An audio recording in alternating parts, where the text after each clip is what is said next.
Welcome back to Top Banana Sports. I'm your host, Josh Johnson. It's so good to see you. Thank you for joining me. This is a show where we talk about sports and things that I find interesting in the world of sports.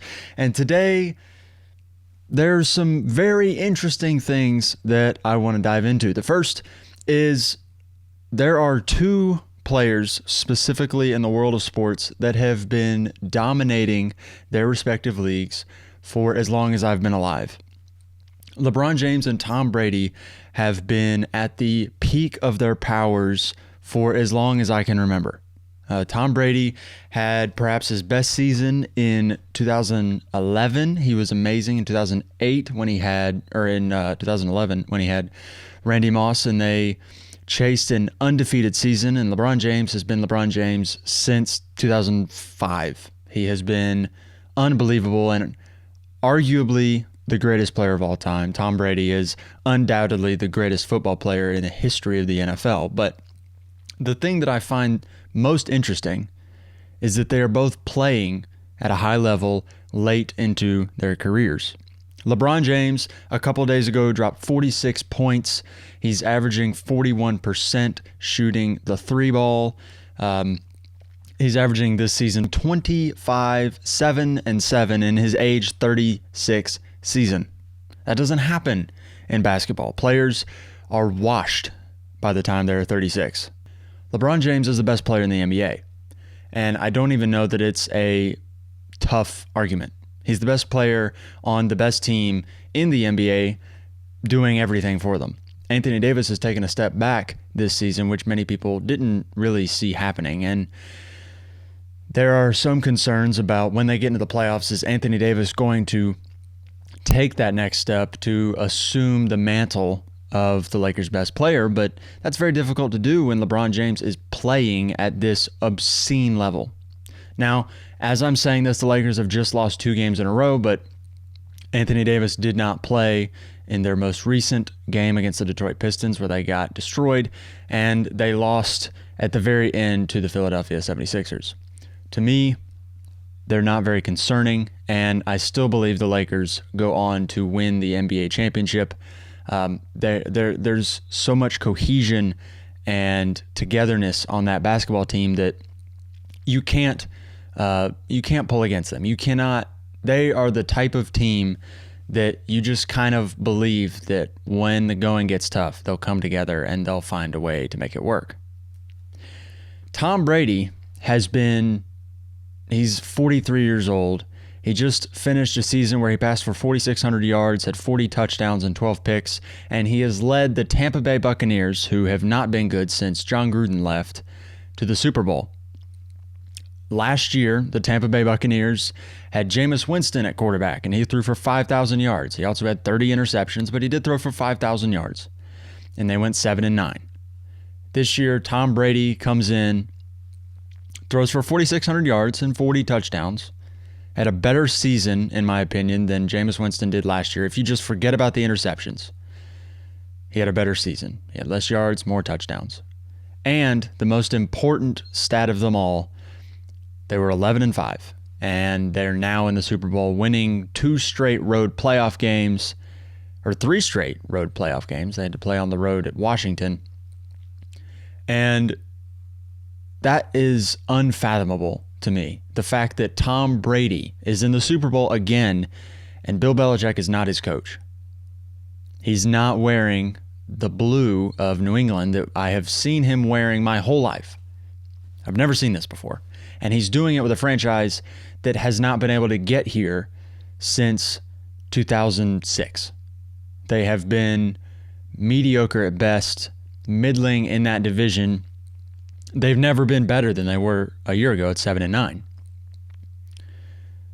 I live in North Carolina, and it is Panthers country here, and the Carolina Panthers and the New Orleans Saints have flip-flopped in owning this division for the past 10 years. For the most part recently, it's been the Saints, but in about between 2012, 2016, that was the Panthers division, and the Saints were very middling.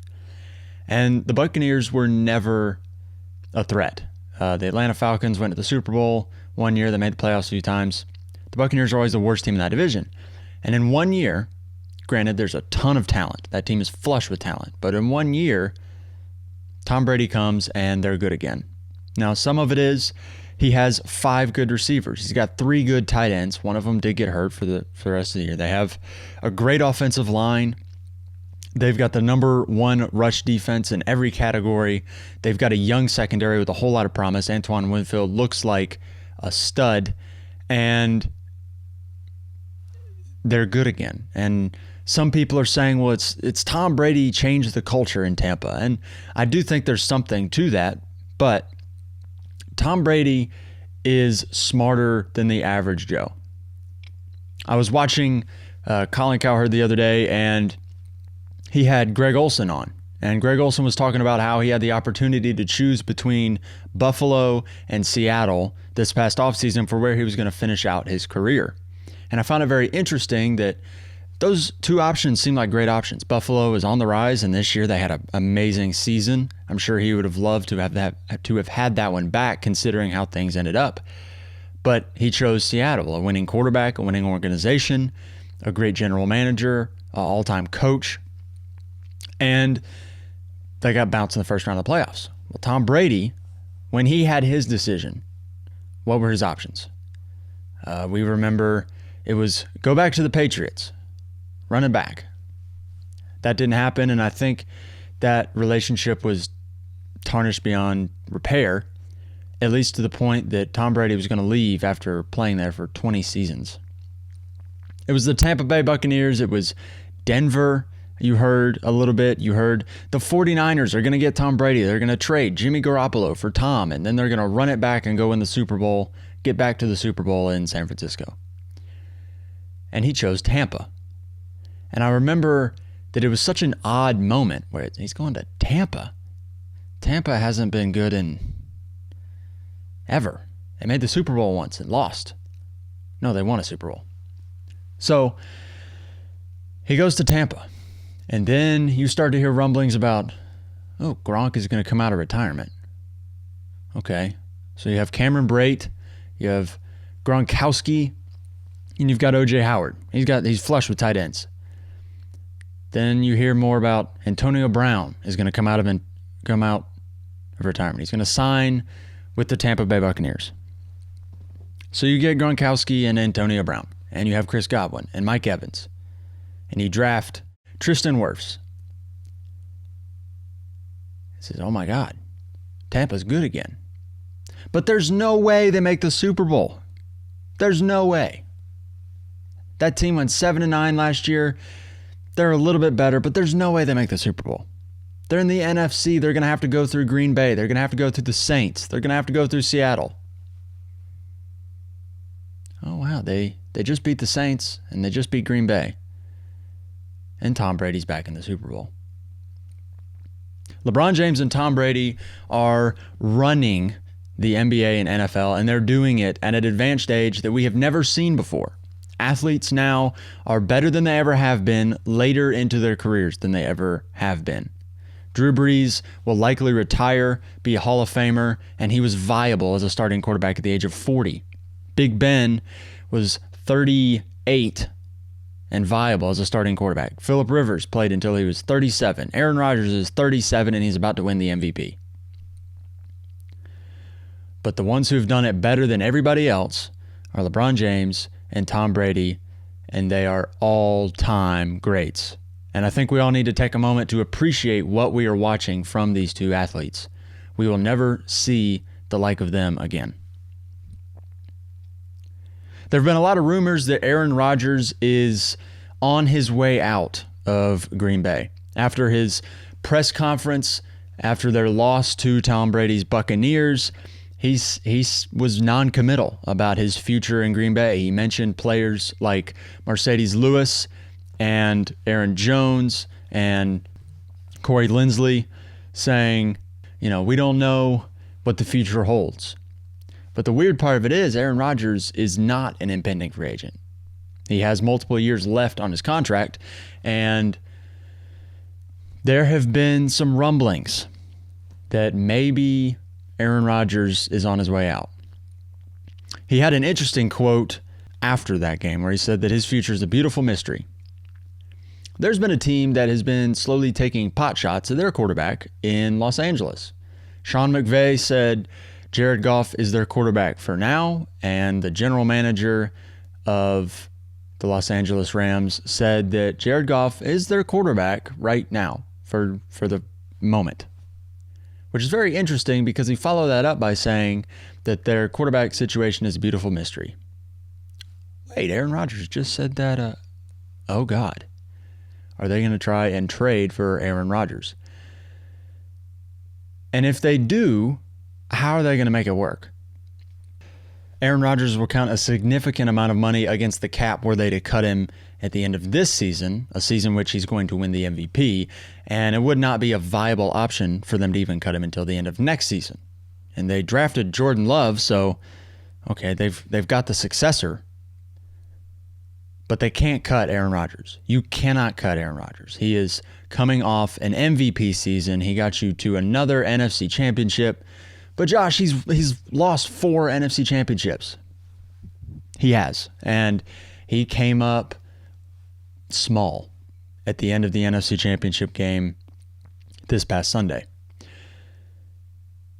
But he is an MVP quarterback throwing 4,800 yards or 4,300 yards and 48 touchdowns. He's had an amazing season, and he is playing better than he ever has in his entire life. You cannot get rid of Aaron Rodgers. And Matt LaFleur said there's no way in hell we get rid of Aaron Rodgers, which he's right. You don't. But Green Bay might. They might because they're about to hit reboot. The only player locked up long-term for them they have 2 players, actually. They're locked up long-term that are significant building blocks for the future. You have Devontae Adams and Jair Alexander. And both of them are not impending free agents. But they'd be getting rid of Aaron Jones. Many people say that they're going to run with A.J. Dillon as their tailback next year. And that offensive line is getting old. Bakhtiari isn't getting any younger. Corey Linsley isn't getting any younger. They ran almost an entirely offensive line off the street in the NFC Championship against Tampa, and it showed. They gave up 22 pressures. Aaron Rodgers was uncomfortable all day, and they lost.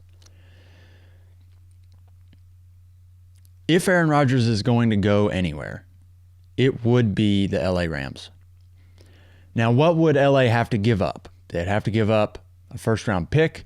They'd have to give up some players, and they would probably throw in Jared Goff, because Jared Goff is also in a situation where you can't cut him either. And he would have a market where if Green Bay decided, you know what, we don't want to win, which is essentially what this would be saying. If Green Bay decides to trade Aaron Rodgers, they are saying in bold font on their foreheads, stamped on their foreheads, we don't want to win this season. They're saying we're playing for the future. We're going to accumulate draft picks. We're going to become a young team. We're going to do the Cleveland experiment. We're going to suffer a little bit and get better long term, which would be the wrong move. You take your window while you've got it. You're thankful for it. You've had Brett Favre and Aaron Rodgers. You blow them a kiss. You say, you know what? You've made our franchise relevant. You do not trade Aaron Rodgers, but Green Bay might. And if they do, they'll trade him to the LA Rams. Deshaun Watson officially announced his trade request, or the Houston Texans let out that Deshaun Watson had officially asked for a trade. And we all knew this was coming. When they hired David Culley as their new coach, it did nothing to dissuade rumors that Deshaun Watson was gone. And perhaps the only hiring that would have made it interesting is if they would have waited until after the Super Bowl and hired Eric Bieniemy. Reportedly, Andy Reid was frustrated that Bieniemy didn't get the job, and it makes sense. Eric Bieniemy coming into the season was the hot new coach, and Brian Daboll was the hot new coach, and neither one of them have jobs, which doesn't make any sense.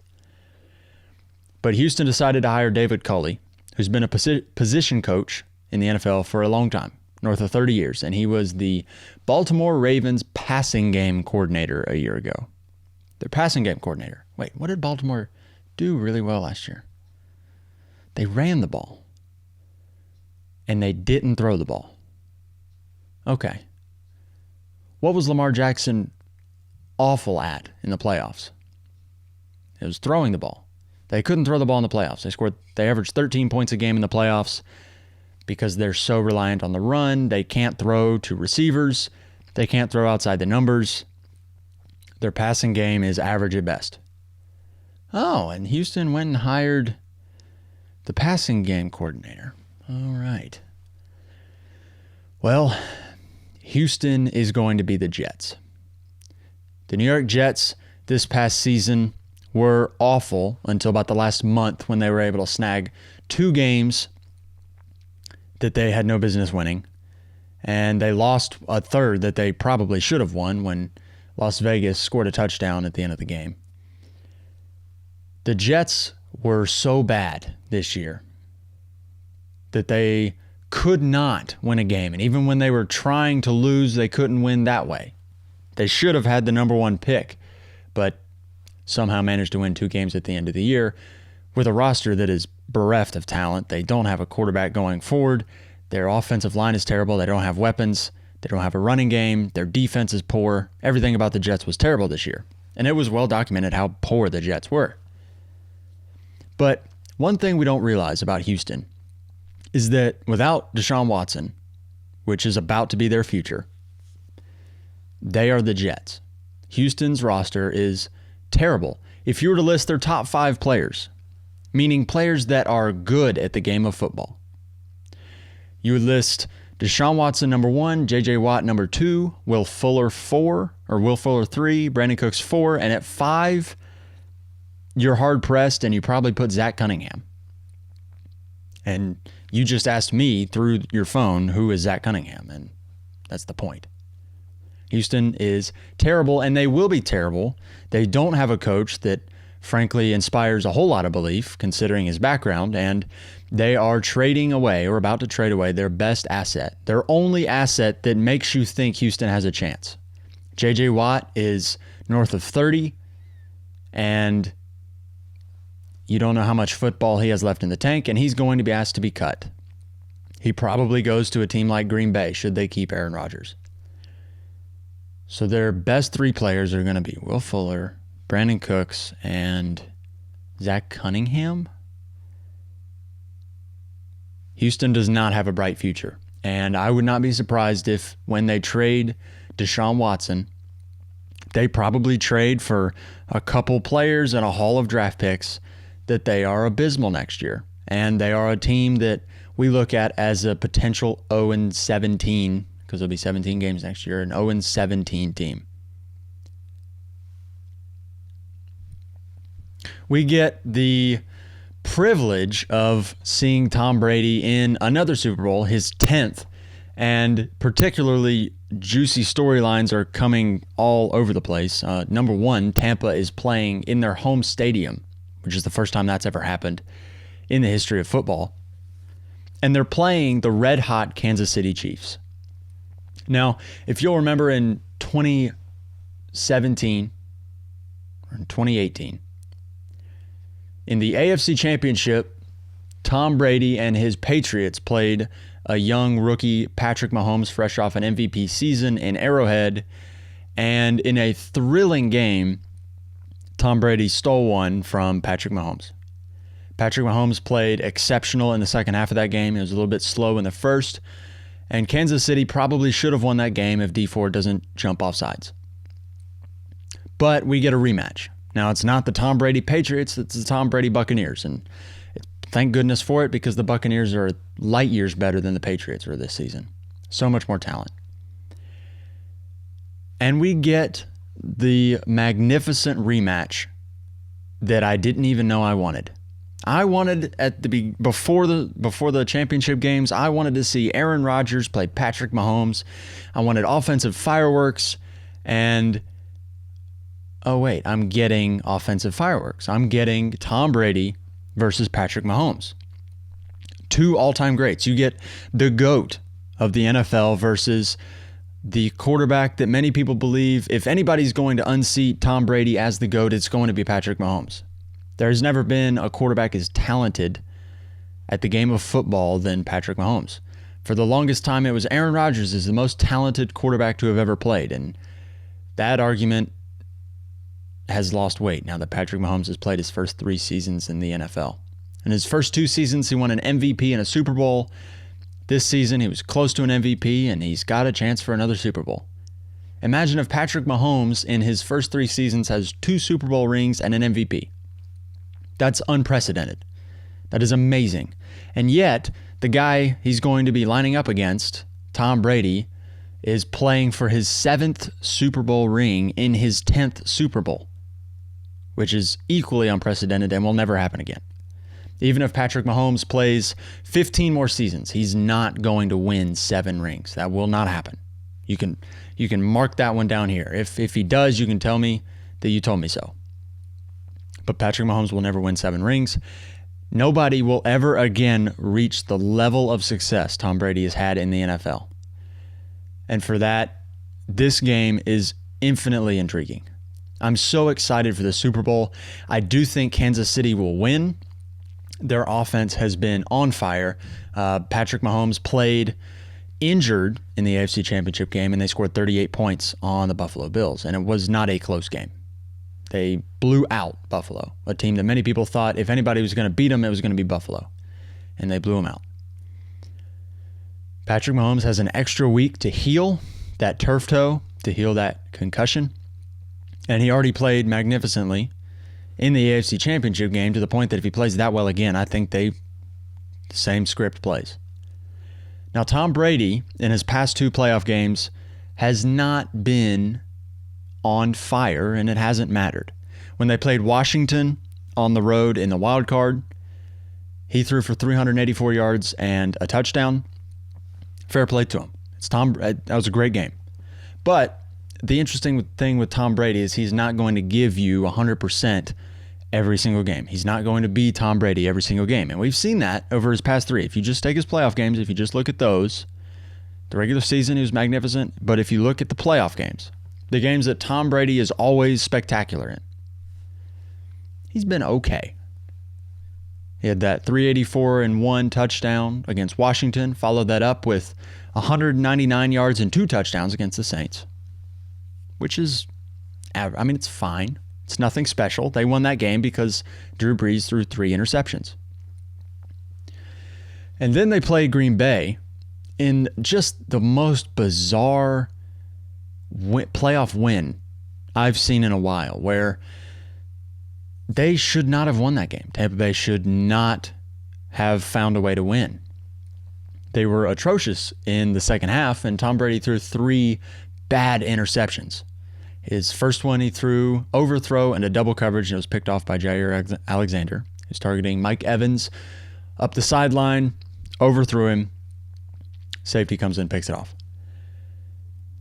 The second interception was a overthrow over the middle to Mike Evans. Again, targeting Mike Evans. Jair Alexander picked that one off. Actually, I think the first one was Adrian Amos. Second one, Jair Alexander picks it off. So 2 bad throws by Brady, 2 overthrows. The third one, Leonard Fournette whiffed a block, and instead of taking the sack on his own 44-yard line, Tom Brady throws up a prayer, and he underthrew Mike Evans by 5 yards, and it was picked off by Jair Alexander. 3 interceptions and 7 throws in the second half, and still they didn't lose. They managed a field goal after a opening drive gimme where Jordan Whitehead, Tampa Bay safety, forced a fumble of Aaron Jones, knocked him out of the game. They get the ball in the red zone and score a touchdown. Okay, that's a gimme. That's an opportunity. You have to be opportunistic in the playoffs, but that's an opportunity that they capitalized on. It's a gimme. After that, they scored a field goal. So I'm not overly confident in Tom Brady going into the Super Bowl to win the game with his arm, which is something that I don't think I've ever been able to say in the history of my lifetime. But then you think about it in context. He's 43 years old. He should not have to win the game with his arm at 43. There's never been a quarterback in the history of the NFL that has gone out and won games where he is the driving force behind their win. Vinny Testaverde played when he was 44, but he was not the driving force of that team that he played for. There's never been a quarterback in the history of football that at this advanced age has been the driving force behind getting playoff wins. It just hasn't happened. So we should not expect that out of Tom Brady. What logic says is that Kansas City wins the Super Bowl, Tom Brady plays an okay game, doesn't play spectacular, doesn't play terrible, and they lose by between 3 and 10 points. But I'm incredibly excited for this Super Bowl. I think this is an absolute gem of a gift. We're getting the most talented quarterback ever against the greatest quarterback ever, and that is a gift that we'll keep on giving. I want to shift to the NBA. I had a take last week about Kyrie Irving that has aged relatively poorly, although I don't think I'm entirely wrong. I said Kyrie Irving is a problem for the Brooklyn Nets. And all of you came after me and said, you don't watch basketball. You don't know what you're talking about. Kyrie Irving's amazing. You're an idiot. Kyrie Irving has been spectacular this season. He's averaged 28 points a game. He's been quite good. He's had his best season statistically in several years. The problem, though, is that Kyrie Irving has been the second most used player in the Brooklyn Nets offense. And that, to me, in lies the problem.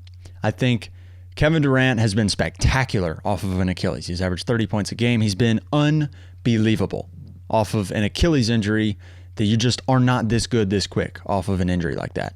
He's been spectacular. He needs to be your number one option.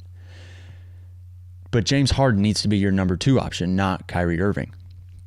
James Harden is a perennial MVP candidate, and this year he's averaging 24 and 11 if you include his games at Houston. When he's been with the Nets, it's been lower. And the reason for that is because Kyrie Irving is a ball-dominant scoring point guard.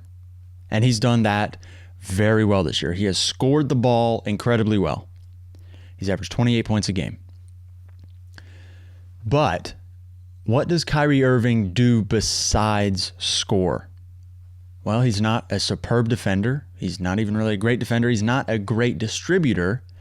And he's not exactly a stalwart in the locker room. It's been long chronicled that Kyrie is not a leader in the locker room.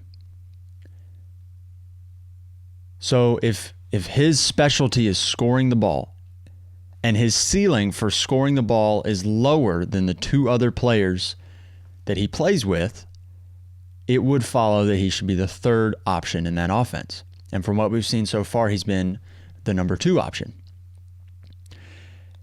And that gives me pause about Brooklyn going into the playoffs. I think during the regular season, they're going to be fine. They have, on most nights, the three of probably the 4 or 5 best players on the court at any given night. Outside of when they play the Lakers, they have the 3 best players on the floor most nights. And yet I don't know that they have what it takes to win a championship. I am a little bit concerned about how Brooklyn is going to beat teams like the Lakers in the playoffs, or teams like Philadelphia in the playoffs, or even, and this one even surprises me a little bit, but Milwaukee. They have the potential. It's there. Everybody can see it. They have a big three that is incredible. The problem with Brooklyn is the structure within that big three seems off, and they don't play defense. And if they're not going to play defense and work out the chemistry within the three of them, figure out the flow of how the three of them play together, you have to think that it lowers their ceiling for how good they can be. I think their highest ceiling is with Kevin Durant as number one option, James Harden is number two option, Kyrie is number 3, and they get better on defense. That is their highest ceiling to me. And I don't know that the way things are currently playing out, that they play to their highest potential. One more thing I want to touch on is the Golden State Warriors lost to the Phoenix Suns last night. And Steph Curry has been spectacular all season. He has carried them to a 500 record. I believe they are 10-10 at this point in the season. And part of that is because his running mates have been less than exceptional. Andrew Wiggins is averaging 17 points this season. James Wiseman is a rookie, so you can't expect too much from him. He's been pretty solid. He's averaged about 12 and 8, I believe. And Kelly Oubre has been terrible. He's averaged 11.5 points a game. He has been awful. He has been a meme how poor he's been shooting the ball. But the one thing that is unfortunate about the Golden State situation is that Steph Curry has been phenomenal. He's averaged near 29 points a game. He's been incredible. He's having one of his better seasons in a while. He's got to carry that team. And I don't think that it even gets them to the playoffs. I think they're on the outside looking in come playoff time, unless Kelly Oubre starts playing better and unless Andrew Wiggins steps it up. They just don't have enough firepower, and Steph Curry is not good enough to carry them to the playoffs, which is very interesting because his contemporaries at his level of greatness are Russell Westbrook and James Harden. And Russell Westbrook carried the Oklahoma City Thunder after Kevin Durant left to the playoffs, and he won an MVP, averaging a triple-double. And James Harden never misses the playoffs, and he's been in the MVP conversation. He's even won a couple, won.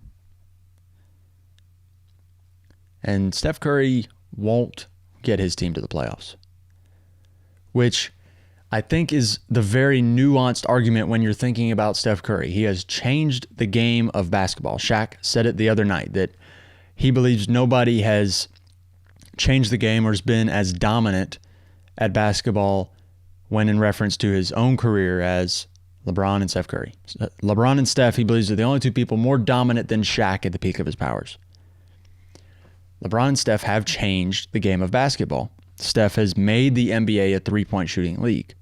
All these teams that jack threes do so because of Steph Curry, because he's been so good at shooting that everybody else has had to do it to keep up.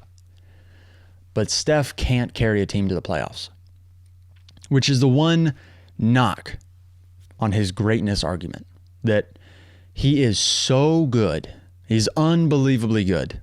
And yet he can't get a team to the playoffs when it's just him driving that team. When he had Klay Thompson, when he had Draymond Green, when he was good, yeah, I mean, they can make the playoffs and they could win a championship because Klay Thompson is the best 3-and-D player in the NBA. And he's an all-time great shooter in his own right. And Draymond Green is one of the best big man distributors outside of Nikola Jokic in the NBA. But now that Draymond Green is declining and Klay is out for the year with injury, and Steph is learning to play with new players that aren't as good as the players he's played with before, and he has to carry that team. He's not doing it to the level with a consistency that they can make the playoffs or even make noise in the playoffs. They're going to be a hovering around 500 team, and I don't think that gets them into the playoffs into the West. So Steph Curry is great, but it looks like, even despite his greatness, that he is not great enough to carry a team to the playoffs or even to make a run in the playoffs. That's it from me. That's all I've got today. I want to thank you all for listening and watching the Top Banana podcast. Thank you so much. It means the world to me. If you're listening on Apple Podcasts, subscribe to the show and leave a review. That would be amazing. Share it with your friends if you enjoy what I'm doing here. Thank you all so much for listening, and I will see you in the next one.